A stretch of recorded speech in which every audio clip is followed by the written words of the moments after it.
আজকের কবি প্রণাম অনুষ্ঠানে আমি শুভব্রত বন্দ্যোপাধ্যায়ের সুদূরে বাজিছে বাঁশি বইটিকে অবলম্বনে একটি ছোট নিবন্ধ তৈরি করেছেন, সেটাই আপনাদের পড়ে শোনাচ্ছি। বড়দের সকলকে প্রণাম জানিয়ে আমি আমার নিবেদন শুরু করলাম। পাশ্চাত্য সঙ্গীতে রবীন্দ্রনাথ। আমাদের মতো বাঙালিদের হৃদয়ে রবীন্দ্রসঙ্গীতের বিচরণ সমুদ্রের অবাধ জলরাশির ন্যায়, যে জলরাশি পাশ্চাত্য ধ্রুপদী সঙ্গীতকেও তার স্বমহিমায় প্লাবিত করে চলে। 1913 সালে সাহিত্যে নোবেল পুরস্কার পাওয়ার পর রবীন্দ্রনাথের নাম ও কাজ প্রধানত ইউরোপ এবং আমেরিকায় ছড়িয়ে পড়ে। যদিও রবীন্দ্রসঙ্গীত বলতে আমরা যা বুঝি তার সঙ্গে সেখানকার প্রায় কেউই পরিচিত ছিলেন না। তা সত্ত্বেও Czechoslovakia, Austria, Denmark, America, England, Italy ইত্যাদি নানা দেশের সঙ্গীত স্রষ্টারা রবীন্দ্রনাথের কবিতা ও লিরিক পড়েছিলেন এবং সম্পূর্ণতই তাদের সঙ্গীতাঙ্গিক আর পরিবেশ অনুযায়ী তাতে সুর সংযোগ করেছিলেন, ইনস্ট্রুমেন্টাল এবং ভোকাল উভয় ক্ষেত্রেই। রবীন্দ্রনাথ ইউরোপের সঙ্গীতকে স্বজন লোকালয়ের গান হিসেবে দেখেছেন ভারতের নির্জন গানের এককের গানের বিপরীতে।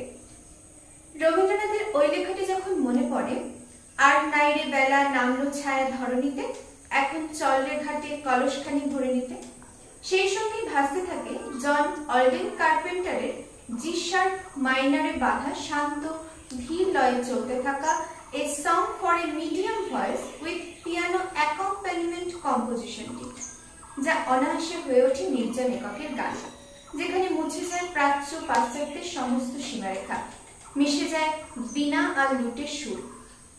রবীন্দ্রনাথের সঙ্গীত চিন্তা কখনো কোনো নির্দিষ্ট ধারণাকে আঁকড়ে গড়ে ওঠেনি, বরং সুর লিখে রাখার সার্বজনীনভাবে গ্রাহ্য এই পন্থাকেই নিজে থেকেই স্বাগত জানিয়েছিলেন।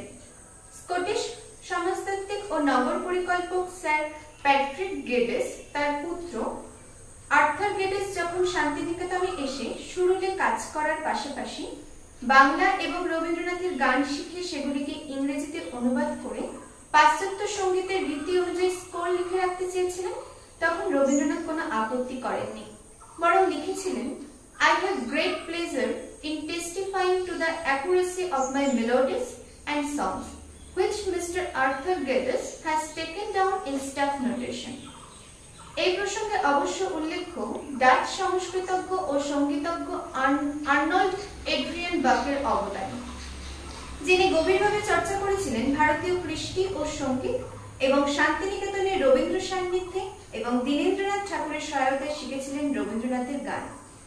বাকে ও ফিলিপ স্টার্ন 1935-এ প্রকাশ করেছিলেন পাশ্চাত্য সঙ্গীতের নোটেশনে রবীন্দ্রনাথের 26টি গান ও সুর। এই প্রসঙ্গে ধৈর্যটি প্রসাদ মুখোপাধ্যায় লিখেছিলেন, রবীন্দ্রনাথের 2500 গানের তুলনায় 26টি গান কোনোভাবেই যথেষ্ট নয়। টেগর অ্যান্ড ওয়েস্টার্ন মিউজিক প্রবন্ধে আর্নল্ড বাকে নোটেশনের মাধ্যমে দেখিয়েছেন বেন জনসনের সং টু সিলিয়া, যার প্রথম দুই পংক্তি come my Celia let us prove while we can the sports of love, এর সাথে রবীন্দ্রনাথের কতবার ভেবেছিল আপনা ভুলিয়া গানের মিল রয়েছে। রবির ছেলেবেলা থেকেই ঠাকুর পরিবারের দেশি বিলেতি দুরকমেরই গান বাজনার আবহাওয়া বজায় ছিল, যা পুরুষানুক্রমে অল্প বিস্তর চলে আসছিল। তাই রবীন্দ্রনাথের বিলাতি সঙ্গীতের সংস্পর্শে আসা অল্প বয়স থেকে। এ বিষয়ে তাকে প্রকৃত শিক্ষিত করে তোলবার নেপথ্যে ছিলেন দাদা জ্যোতিরিন্দ্রনাথ। প্রত্যহে পিয়ানো বাজিয়ে জ্যোতি দাদা নতুন নতুন সুর তৈরি করতেন আর তার অঙ্গুলি নৃত্যের সাথে সাথে সুর বর্ষণ হতো। তিনি এবং অক্ষয়চন্দ্র চৌধুরী সেই সদ্যজাত সুরগুলিকে কথা দিয়ে বেঁধে রাখতেন। এছাড়াও জ্যোতিরিন্দ্রনাথের নাটকের কনসার্টে ঢোল, করতাল, বায়া তবলা, মন্দিরের সঙ্গেই বাজত পাশ্চাত্যের ক্ল্যারিনেট, পিকোলো, চেলো ইত্যাদি যন্ত্র। এমনকি দ্বারকানাথ ঠাকুরও অত্যন্ত সঙ্গীত প্রিয় ছিলেন। ইটালীয় ও ফরাসি সঙ্গীত খুবই পছন্দ করতেন। ইন্দিরা দেবী চৌধুরানীও এই পাশ্চাত্য অনুরাগের বাইরে ছিলেন না। একবার এক জার্মান ভাষাতাত্ত্বিক ফ্রিডরিখ ম্যাক্স মুলারকে দ্বারকানাথ নিজে পিয়ানো বাজিয়ে গিয়ে শুনিয়েছিলেন খাঁটি ভারত সঙ্গীত, কিন্তু জার্মান সাহেব সেই গানের সুর, ঝংকার, সামঞ্জস্য কিছুই খুঁজে না পেয়ে তার হতাশার কথা বলতে দ্বারকানাথ উত্তেজিত হয়ে বলেছিলেন, তোমরা সকলেই এক রকমের, যদি কোনো জিনিস তোমাদের কাছে নতুন থাকে বা প্রথমেই তোমাদের মনোরঞ্জন করতে না পারে, তোমরা অমনি তার প্রতি বিমুখ।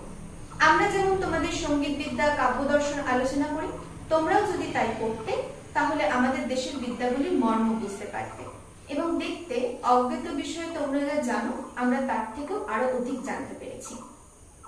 রবীন্দ্রনাথের প্রতি পাশ্চাত্যের কম্পোজারদের ডিপ ইন্টারেস্টের অভাব হয়নি কখনো।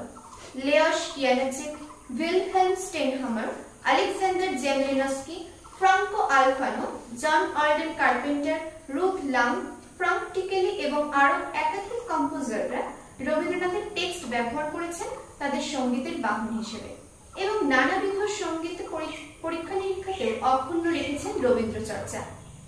সৌন্দর্য, প্রজ্ঞা, ঈশ্বর চেতনা, মানব মনের উন্মেষ ও সার্বিক মানসিক উন্নতি রবীন্দ্রনাথের লেখায় এই সবকটি স্তরের নির্যাস যেন খুঁজে পেয়েছিলেন পাশ্চাত্য সঙ্গীতের সুরস্রষ্টারা।